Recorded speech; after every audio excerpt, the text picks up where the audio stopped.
Hello, everyone. This is the first live stream I've ever done, so go gentle on me. I thought I would answer any questions that anybody has on the two improvising series that I have going on YouTube. When I first started the non-jazz one, it was called Improv From Scratch, and I've changed it to Mandolin Improv. And the other one called Barry Harris for Jazz Mandolin. So what I would say is, if you have any questions for either of those two, write them in the chat questions, and then I will answer them to the best of my ability. So hopefully we'll get some questions going here in the next few minutes. So yeah, just type anything out that you want. Ask questions about the two improvising series, the Barry Harris for Jazz Mandolin and the Mandolin Improvisation series, and we'll get going. Otherwise, you're just going to sit here and look at my ugly face for an hour or so. And yeah, I don't know too many people on a Saturday morning that would want to do that. Anyway,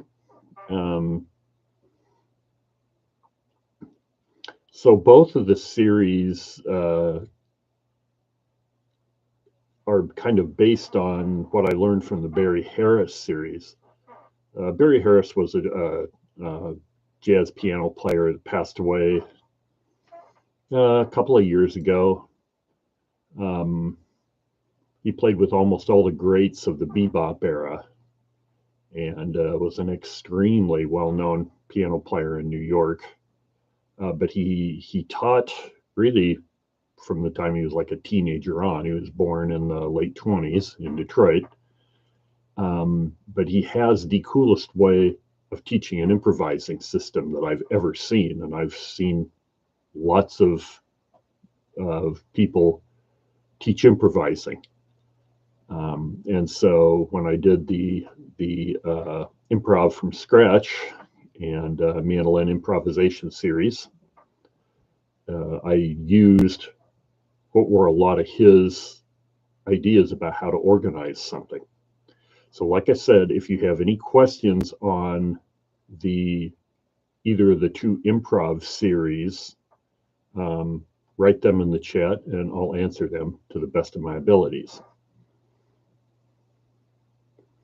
And kind of keep repeating some of the things because I see more people have joined. Okay, let me give you some ideas about what some of these things can do. So in the improv series, also known as Improv From Scratch, I kind of go through a number of things that you can use for improvising. Things like what I call the chord tone scale, and for major, and for dominant 7 chords. And what this does is it puts a note of the chord on the beat, which is when the rhythm section is playing. So the rhythm section is basically playing 4 chords in a measure. It's, whichever instruments are in the rhythm section, somebody is playing on beat number 1, 2, 3, and 4 for 4/4 time all the time. Same thing happens in 3/4 time. In waltz time, they're playing on beats 1, 2, and 3. And so if you play a note of the chord at that time, it fits. So one of the things that I go through in one of the videos is the chord tone scale. I abbreviate that CTS. And what that is for the key of G is the notes G, A, B, C, D, F sharp, and G. So I skip the E note. And the reason is if I don't skip the E note, that puts the F sharp note on the beat, and F sharp is not one of the chord notes. If you then keep going through the scale, that puts A, non-chord tone, C, non-chord tone, and E, non-chord tone on the beat. And so now you do not sound like you're with the chords at all. You sound like you're with, you're playing against anything but the chord progression. So keeping that chord tone scale intact.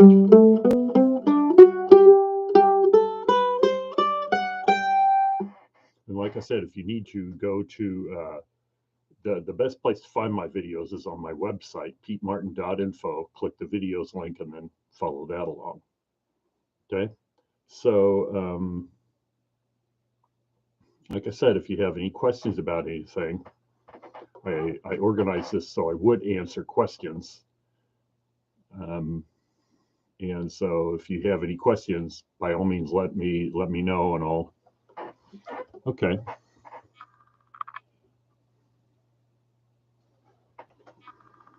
I see I have a question. I learned improv mostly by using the pentatonic notes in the key and then go from there. So just started looking at your method. There's nothing wrong with the pentatonic scale, but I find some things, my favorite players don't use it hardly at all. And the players that I think that play with the most kind of flowing and logical melodic lines. Okay, here's why. Let's take a G pentatonic scale, G major pentatonic scale. That would be G, A, B, D, E, and G again. Okay, so 1, 2, 3, 4, 5. G, A, B, D, and E. So we'll just write that in the chat.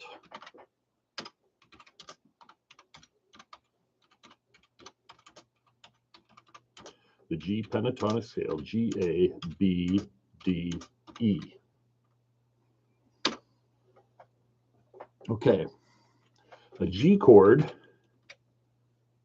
has the notes G, B, D. So in your pentatonic scale, those are fine. So you've got all those in your G pentatonic scale. However, a C chord has C, E, and G.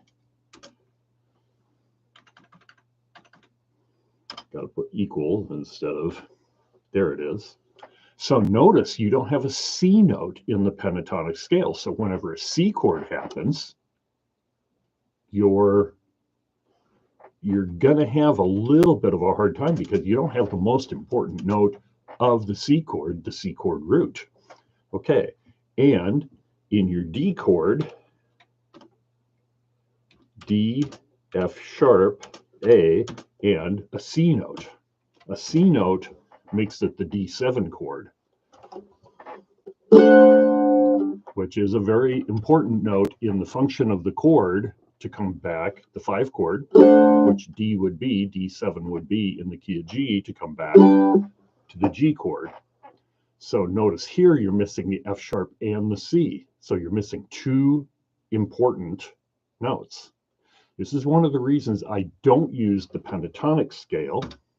There we go. I just, you can see the G chord equals G, B, D, C chord equals C, E, G, and the D chord equals D, F sharp, A, and C. So because there's no C note, so the pentatonic scale leaves out the C note and the F sharp note, which especially against the D chord or the D7 are 2 very important notes in making lines that that are melodic and logical. So that's the reason I don't use that. Sorry to take a long time to answer that. Now, where I use the pentatonic is I will use the minor pentatonic to make a bluesy sound against a major chord. So if we go to the key of A,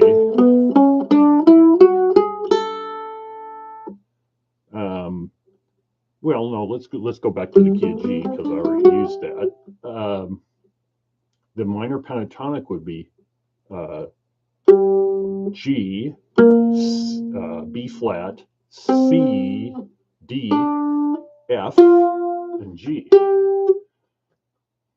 So that would work really well whenever you wanted a bluesy sound, because now you have the flat third of the key and the flat seven of the key, which are the two main bluesiest notes. So I will use the minor pentatonic.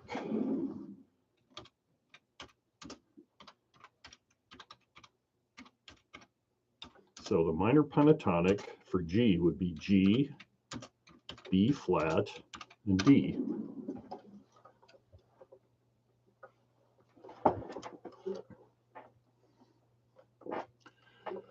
So I use, instead of the pentatonic, I use the chord tone scale as the main thing in what I see, because I would play, the players who I like the most. And, my main mandolin hero was Sam Bush. I learned hundreds of his solos on fiddle and mandolin at one point or other. And I really always liked the way he played in his melodic lines. Later, when I got into the Texas style fiddle stuff, my big hero was Benny Thomason, and I could see exactly the same thing in his lines that I saw in Sam's lines.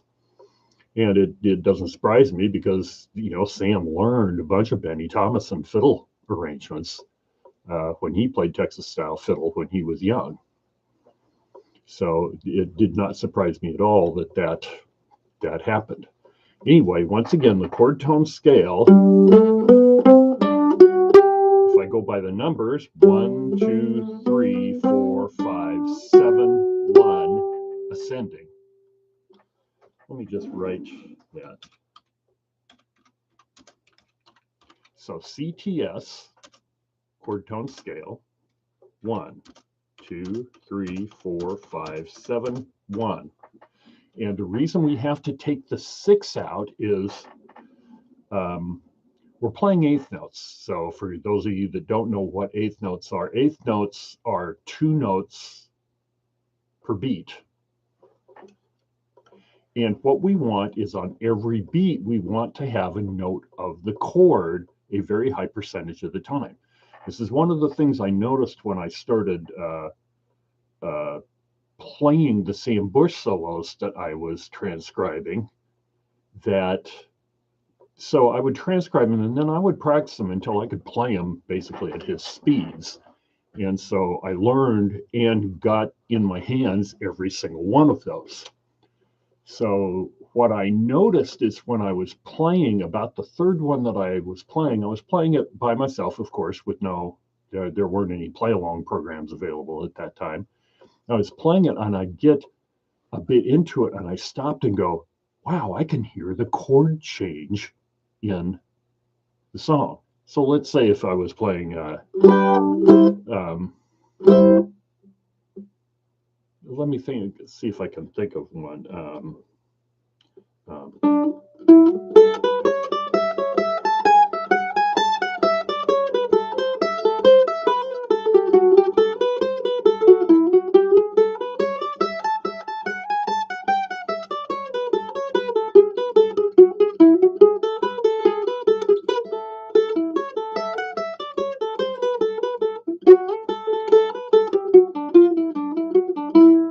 Okay, this is one from my all-time favorite mandolin recording. Is one called Sam and Alan Together Again for the First Time. You're probably not going to find it. I think somebody put it on YouTube a few years ago. It was Slim Richie's Texas recording company, and I think they only ever issued 1,000 copies, and I bought 3 of them because I wore out 2 of them learning all the stuff and playing it so much because I liked it. So I bought a 3rd one, played it 1 time, and recorded it onto a cassette tape so I could listen to it without destroying it. I actually met Slim and told him I bought 3 of them, and he said, "Well, I only sold like 4 more." But yeah, they never reissued it.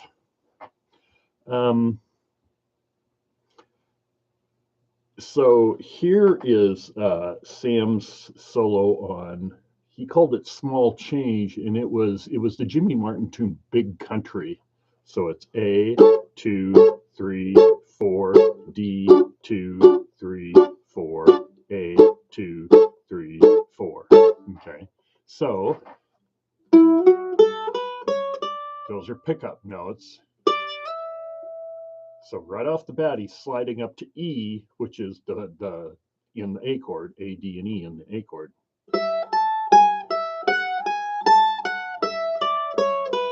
Look at this. That's the descending chord tone scale. Okay, so I just showed you the ascending chord tone scale. So the descending chord tone scale is 1 6 5 4 3 2 1. So if you look at that, 1 6 5 4 3 2 1. G E D C B A G. Every other note is a note of the chord. Okay.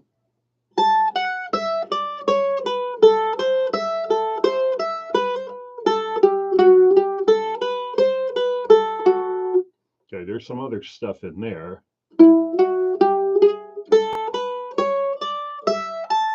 Okay, so beat, chord tone. Beat, that's not a chord tone, but that's the flatted 7, which is, once again, is a blues sound, so that works just fine. A,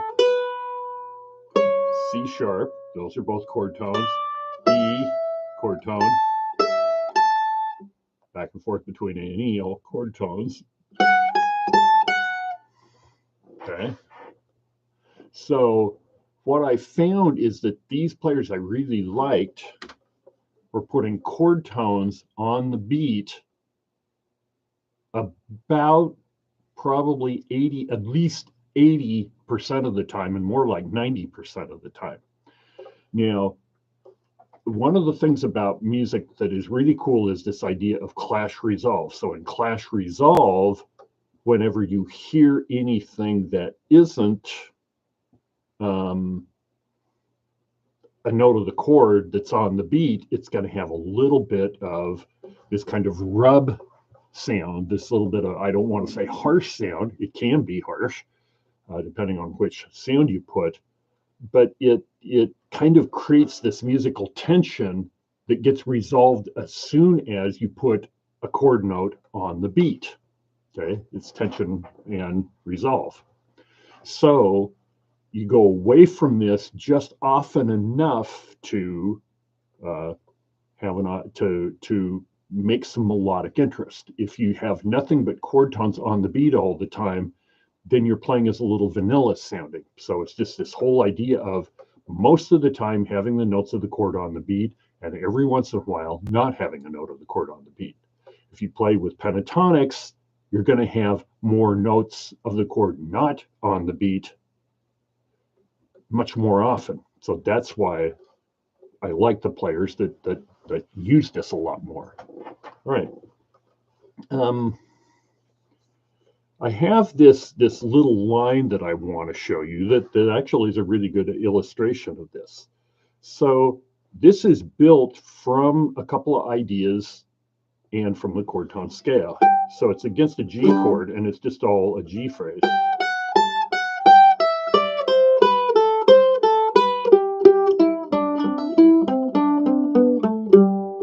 All right, just a second. Let me read this again.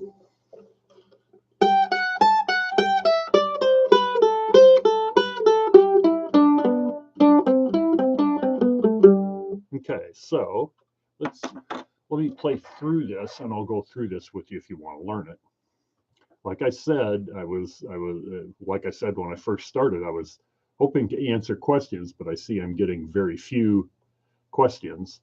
So I'm just going on some stuff here. But if you have questions, please go ahead and write. And the questions are on the Mandolin Improvisation series and the Barry Harris for Jazz Mandolin series. Okay, so this phrase, I'm going to start on a G note, a note of the chord. I could do this, I could start on any note of the chord, but I'm just going to start on the G note, 3rd fret on the E string. Go down 1 note in the major scale to F sharp, then up 2 notes to A, then back down to F sharp and to G again. Okay, so this idea of making a clash, chord tone, the next beat is the A note, which is not a chord tone. The next beat is a chord tone. Okay, so this phrase. Go ahead and play that if you have your mandolins.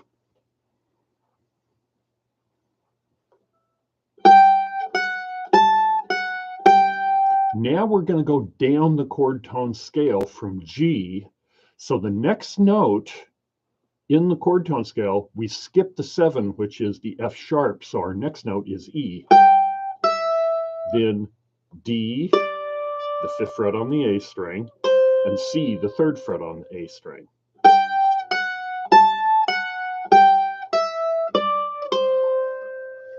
Okay. Now, so that's one whole measure. At the beginning of the next measure, we arrive on a chord tone again. Because we're playing the chord tone scale, that means that any note that arrives on the beat, we have a chord tone. Okay, so but let me play this line so far. 1, 2, 3, 4. Now let me play it slower. 1 and 2 and 3 and 4 and. That wasn't much slower, was it? Okay. 1 and 2 and 3 and 4 and.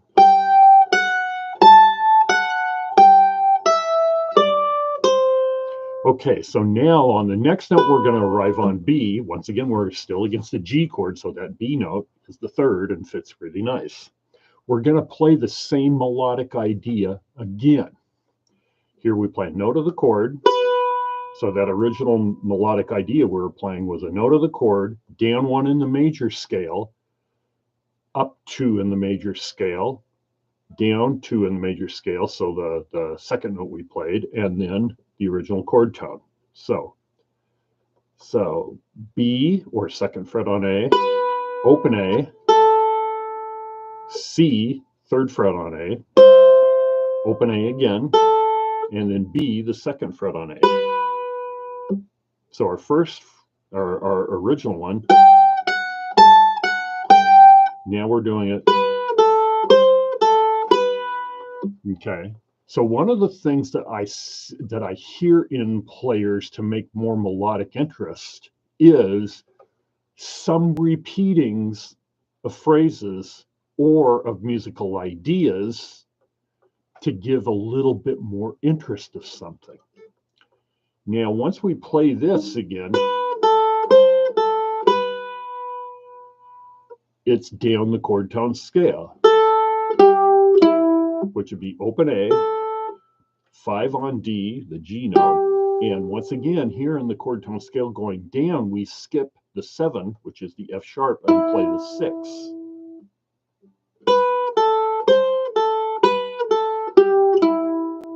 Okay, so we had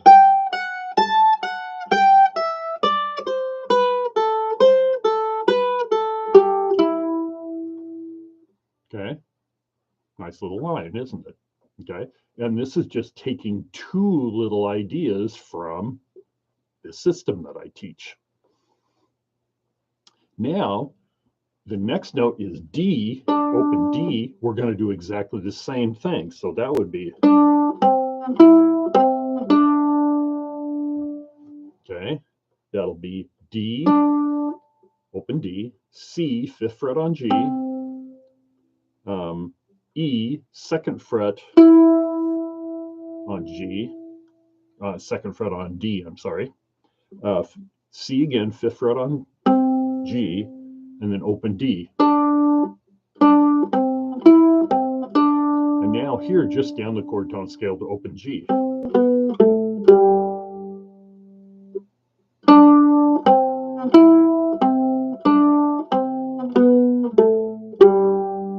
So if I put all that together, now I have a pretty cool G sounding line.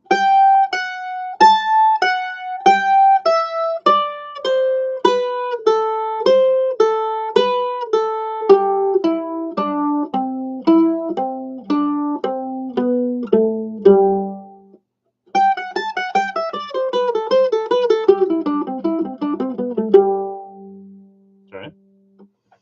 And then I could keep going into something else.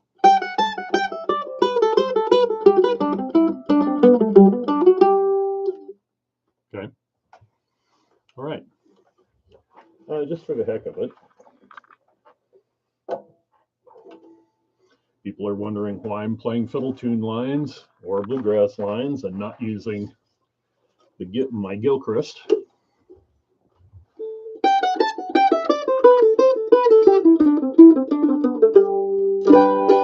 Okay, I'll use this. All right, so once again, if anybody has any questions, let me know. But this whole idea of chord tone scale is really interesting. And it's definitely one of the things. Well, hello, Brian. I didn't mean to say hell. Hi, Brian. Thanks for these. So Brian says, morning, Pete. Cool line. You sometimes say to practice these in the keys you play in. If you want to be able to play in all keys, what order would you recommend practicing the keys in? That's an excellent question, Brian.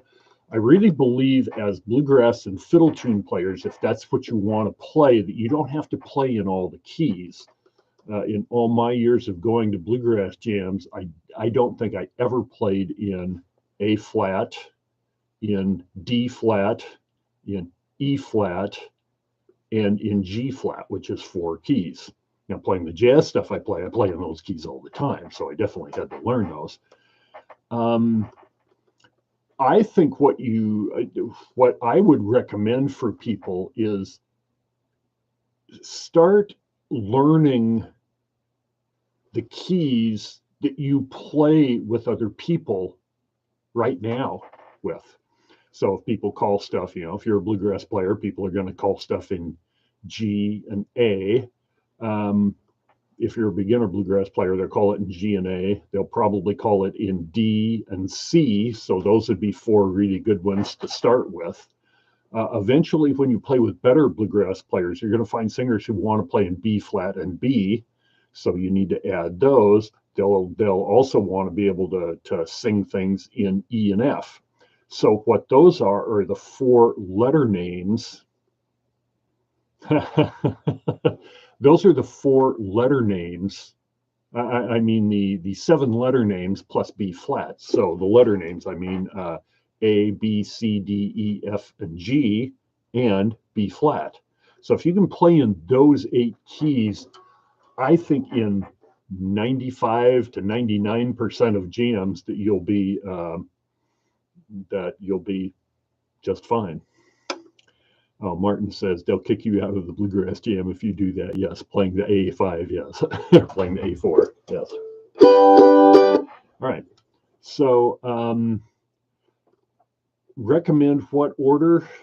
I don't really think there is an order. Start with, of course, the key you need to play the most. If you go to a Peter Warnick bluegrass jam or something like that, I think they just start in G so that everybody would know, so that there's a bunch of banjo players that show up at the Warnick classes. By the way, I think those are terrific if you're looking to find people to play with, those Wernick classes are great, and especially if you don't have much experience playing with people. I've a friend of mine teaches, and so I send a bunch of my students that can play a few melodies and play some chords over and join in, and boy, they've turned it into several weekly jam sessions now. So it's really cool. They've got this little very cool community, and they're going out and meeting other people at their level. So they're finding all kinds of people to play with. So those are really good about getting people going. Start with the most needed key and then learn as you need to add keys to that. Okay, here's another question. Hi, Pete. You had something similar on the Barry Harris improv. Is this CTS a similar technique? Yes, definitely is. Hi, Diane. Definitely it is. In the jazz stuff, bebop players started to add a note. And they can do that because they're playing against 4-note chords where us, bluegrass and fiddle tune players, we're playing against 3-note chords. So they add another note to put the note of the chord on the beat. Any style that I've ever studied, which is, at least a handful of them, one of the things that I see right away and hear right away is notes of the chord on the beat, a very high percentage of the time, because what that does is it sounds like you're with the rhythm section that way. So in more traditional jazz, I'm going to switch over to some of the Barry Harris stuff now, because I spent the first half hour talking about the non stuff. So I did want to, in case there is anybody who's interested in the Barry Harris stuff, I kind of wanted to cover some of that too.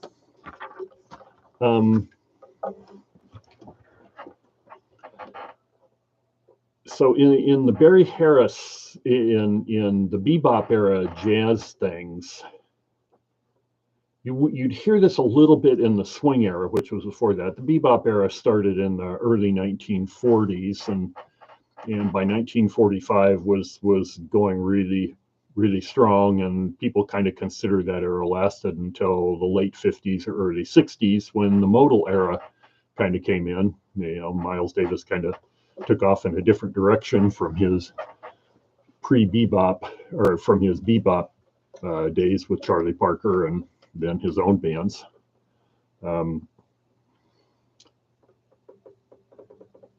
What you do there is, on a major chord, you keep all the notes of the major scale, and you add the note in between 5 and 6. So Barry calls this a 6 diminished scale for a certain reason. I won't go into that now. It makes total sense, because what it does is it puts 1, 3, 5, 6, and 1 on the beat. So for jazz, a major chord is either a 6th chord or a major 7 chord.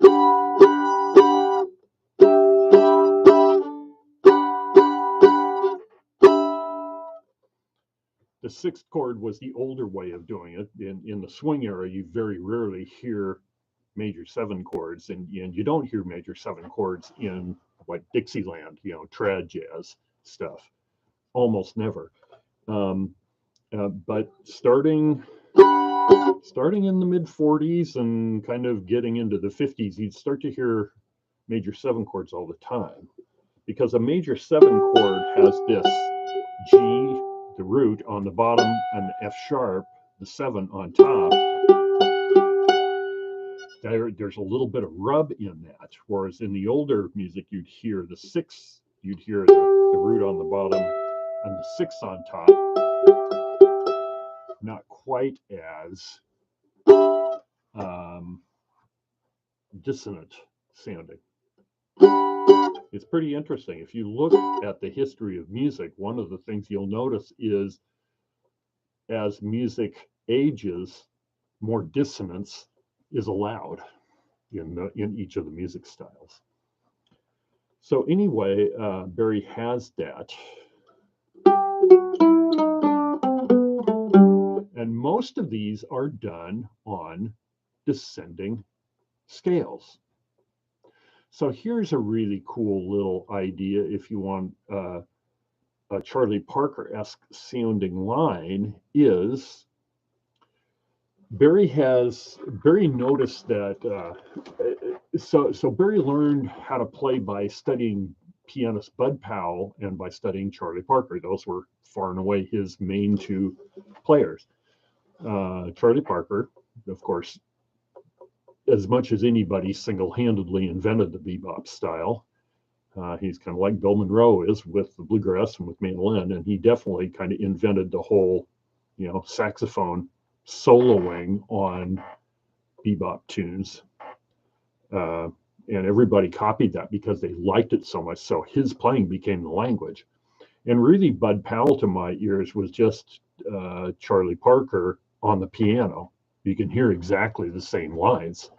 When you transcribe some Charlie Parker and then go transcribe some Bud Powell, you see exactly the same phrases being played.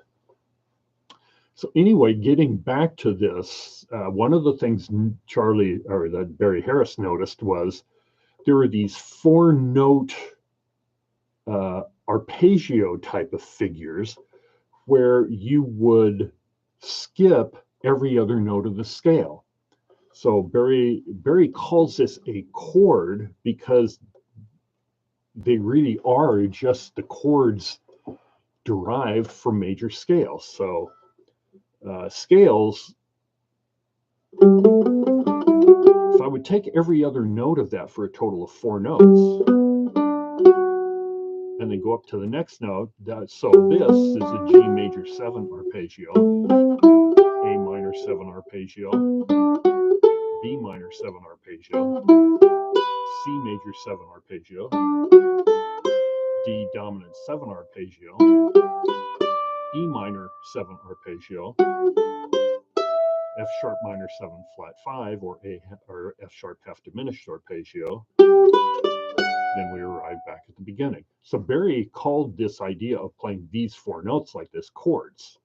So one of the things that you'll see a ton in Charlie Parker's playing is what Barry would call a 4-note chord. And if I start on the B note on the E string and go up every other note of the G scale,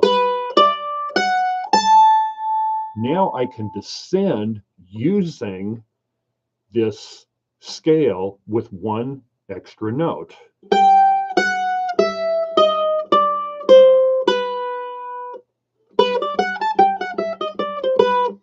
So, all of a sudden, there's the jazz sounding line. Okay, so Barry, in addition to 1 extra note, teaches that what he would hear in Parker and Powell, and once again, I'm sure this came from Parker, is when these guys would descend the scales, and they do this much, much more often in descending, like 90% of the time it's descending scales. And somehow our ear seems to like that sound better when you've got these extra half steps. So in addition to adding a half step between 6 and 5, you can add an extra half step between 3 and 2, and between 2 and 1. So if I extend that line,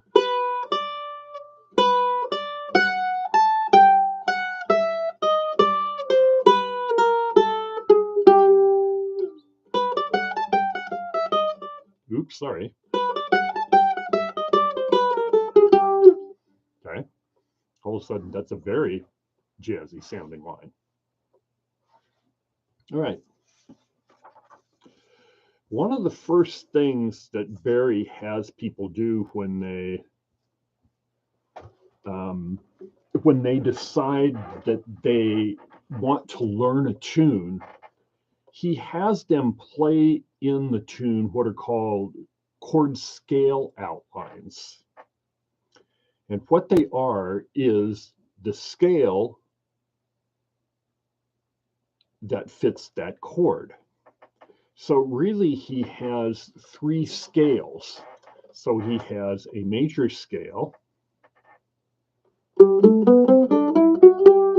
And so he says if you need a major scale that fits a chord for one measure, you start on the root, play up to the 7, and 1 and 2 and 3 and 4. Okay. If you need it to go for two measures, you simply turn around and come back down. 1 and 2 and 3 and 4 and 1 and 2 and 3, 4. Okay. So for a dominant scale, you play the same thing except you flat the 7. So you turn the F sharp into F natural. Okay. And then he has one other one for the 6th, or for the minor, and it's based on a minor tonic minor, and it's a minor 6 chord. I'm not going to go into what tonic minor means.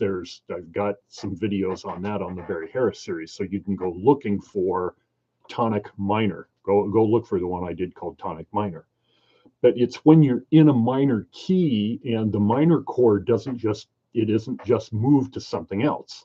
Whenever you see a minor 7 chord, it will almost always be followed by a dominant 7 chord in most tunes, and then that will resolve to one major usually. But in tonic minor, that's the key center of the piece, so you stay there.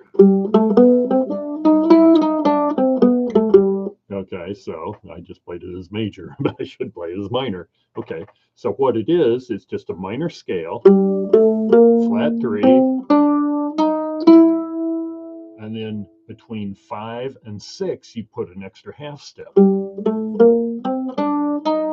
So G for G minor, G, A, B flat, which is the flat 3rd, C, D, which is the 5, D sharp, and then E, which is the 6th. So that makes the tonic minor.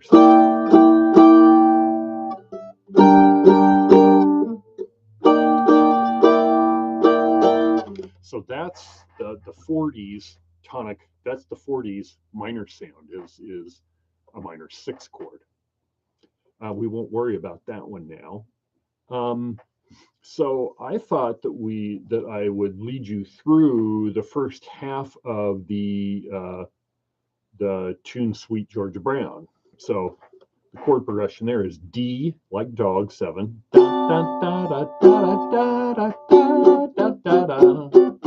G7, G like good,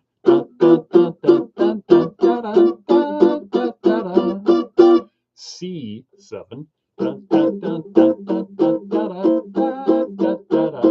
then F6, then A7, okay, and then that'll get you back to the top.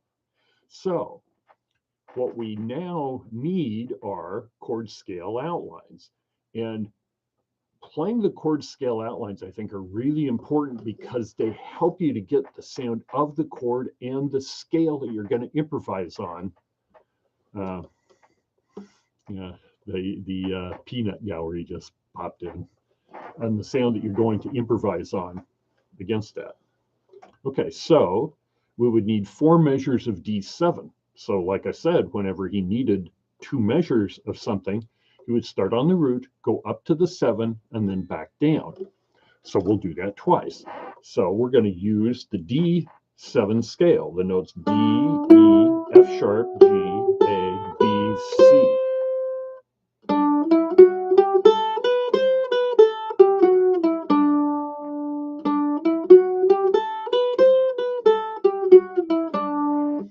Well, let me turn on my metronome.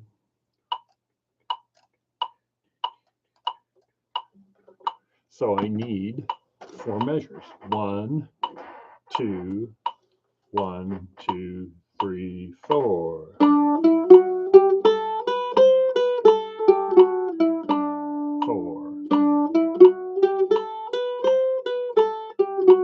3, 4. Now I need 4 measures of G7.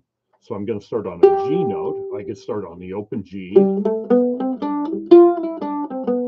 Play exactly what I just played on D, just a string lower, but I'm going to start on this G here, the 5th fret of D. 1, 2, 3, 4.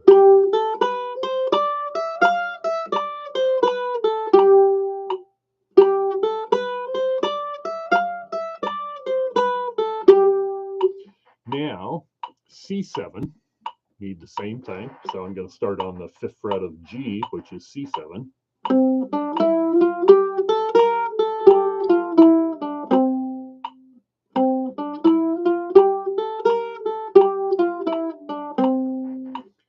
Then we're to F6. So F6 is a major chord, and we're going to use the F major scale. Once again, starting on F, going up to 7, which is E, and then back down. So we need 3 measures of this. So we're going to play it, what Barry would say, up and down.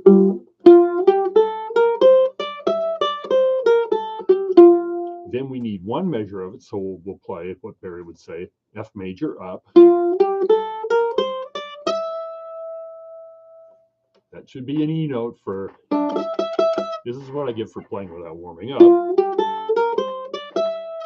Then we have an A7, but this is an A7 that's really leading back to the top, and so Barry would say this, and the bebop players here, instead of just playing an E7, they'll play an A7. Instead of just playing an A7, they'll play an E minor 7 flat 5, and then A7, because it leads a little stronger to D7 to do that.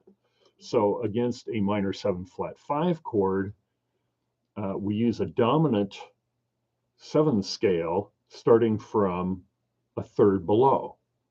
I'm not going to go into that now, but so there's a video I did in the Barry Harris system called Minor 251. You should take a look at that, and I explain why you do that. And so what that would be is a B flat major scale, but now we play it down to what Barry calls the 3rd of A, the 3rd of A, which is a C sharp note. And this is a really common bop era sound. The most famous tune that this one is used in is Donna Lee.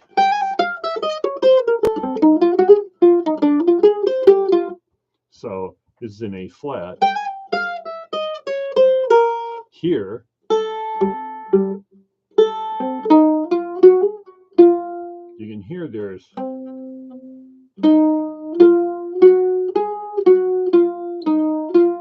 really heavy color in that one. So that goes from A flat to an F7. And against this F7 chord,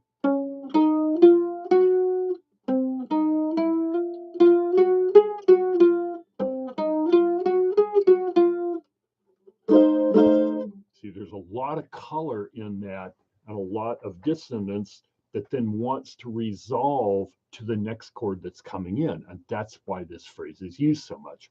And I can't tell you how many times I've used that one that I just showed you from this place in Sweet George Brown, that I've heard bebop recordings where this kind of chord progression comes in and people play this exact line.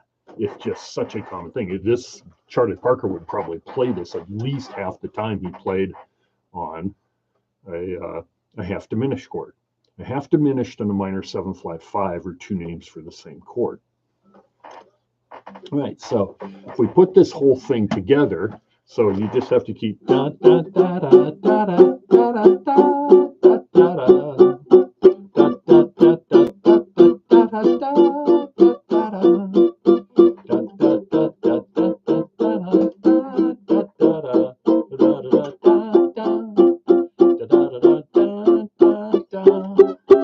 So now let me play these chord scale outlines and you'll hear this. 1, 2, 1, 2, 3, 4.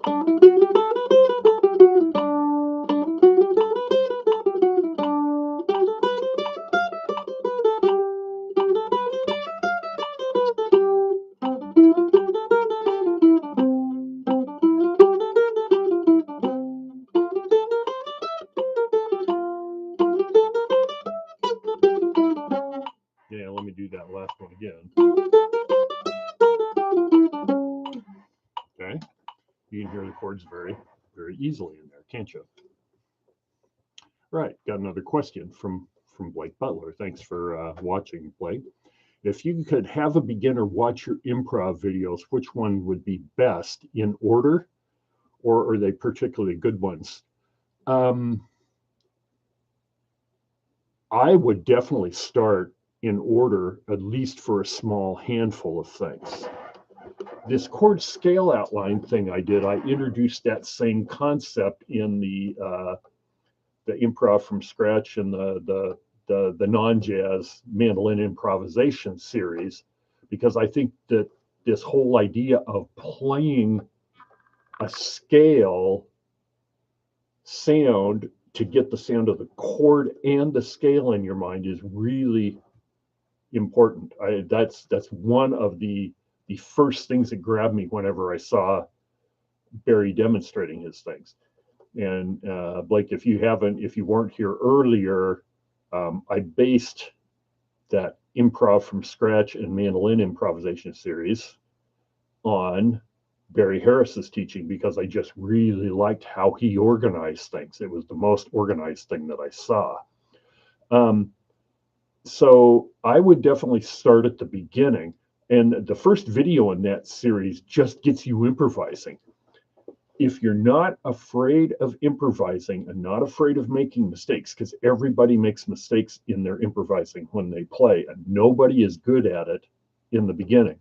If you just are not afraid of it and you keep improvising, and then eventually it really helps to study how other players do it. If you do that, then you'll be able to, you'll start to get the feel of how to put these things together with the study of how other players have done it as well. I'm just reading.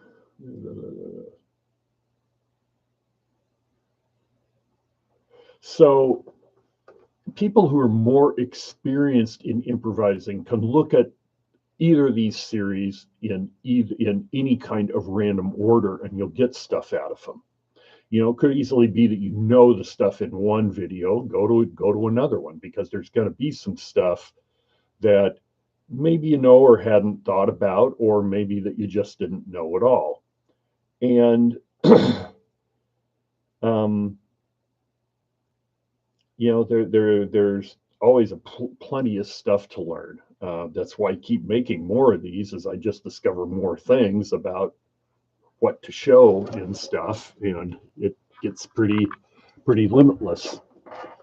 So there is no right answer, but if somebody is just starting to improvise and hasn't improvised before, I would start with number one in the improv from what I called Improv From Scratch in the beginning, and I now call Mandolin Improvisation series. If you're a beginner, I would not start on the Barry Harris stuff. I would not start playing jazz if you're a beginner. I would learn more folk kind of musics in the beginning, and then go from there.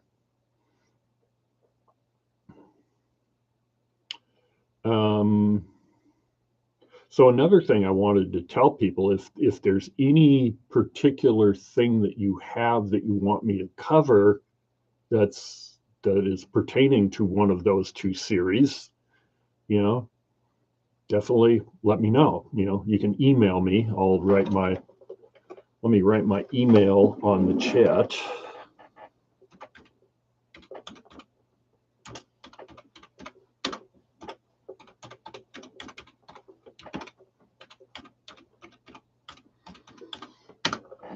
So it's the number 4, and then Petimar, Petimar @gmail.com.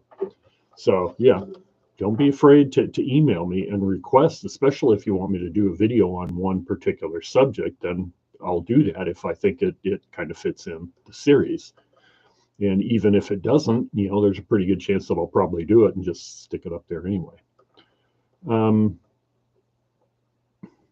I would, another thing that you might want to do is check out my Patreon channel, because I have a bunch of videos on Patreon that are not on YouTube. and especially a bunch of shorter ones that cover maybe like one little line, like this improv line that I did earlier.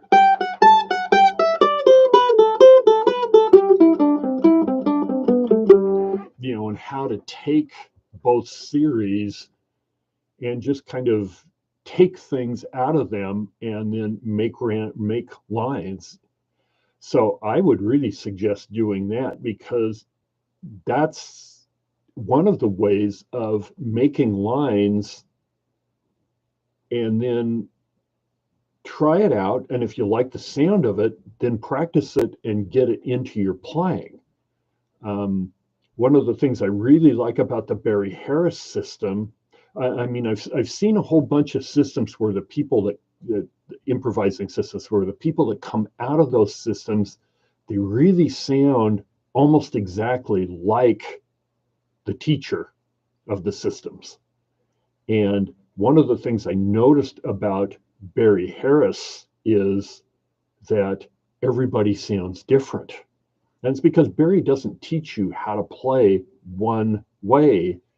He teaches you how to find logical sounding lines. So that's what I try to do in the Improv From Scratch and Mandolin improvisation series.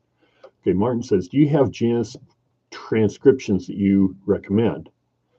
Once I understand what's going on, I feel like I'm best about playing actual songs. Yeah. I don't have necessarily any that I would recommend. I would say if you have a favorite player, by all means, transcribe them. Anytime I hear any kind of bluegrass today, the main two players I hear are Bill Monroe and Sam Bush. And having studied both of those extensively, I recognize those sounds from them quite often. And it's amazing how often that I'll hear somebody on a record play a phrase and go, I bet I know where they got that phrase, because I got it from the same place. In the jazz stuff, once again, if you have heroes, transcribe from them. The thing about playing the mandolin in the jazz things is, you know, there haven't been a lot of real jazzy mandolin players to my way of thinking. Jethro Burns was a really great swing player. If you want to play bebop, you know, he did not use the language of bebop players. Actually, I hear almost nobody using the language of real bebop players. So when I started learning the stuff, I started transcribing Charlie Parker. I was really into Sonny Stitt. They can be extremely difficult to play their solos because they're playing them on horns, and they can get to things that a lot of us string players can't. So what I would have to do is, if there was something I couldn't do, I would have to rewrite it to turn it into something I could do that then would fit the flow. But it still taught my ear what the language was. And Barry's system is so good about showing you what those things are. That's one of the reasons why I was so enthused when I would hear him do that. When I would hear anybody that had studied with him, I would just think, oh man, this person is really speaking the language. That's one of the reasons I kept with it and kept after it. But I think transcribing is one of the best ways for a fairly serious player to get better. Is you have to learn the language if you want to be authentic in a music style. You have to speak the language, and you have to learn it. Learn it the way we did as little kids. Learning a speaking language is you just observe what people are doing and then copy it. Okay. Doesn't mean you have to keep playing that way, but after you learn the language, then you can start to interpret it on your own. Okay. Well, we're coming to the end here. I appreciate everybody's questions and stuff, and all the people that participated.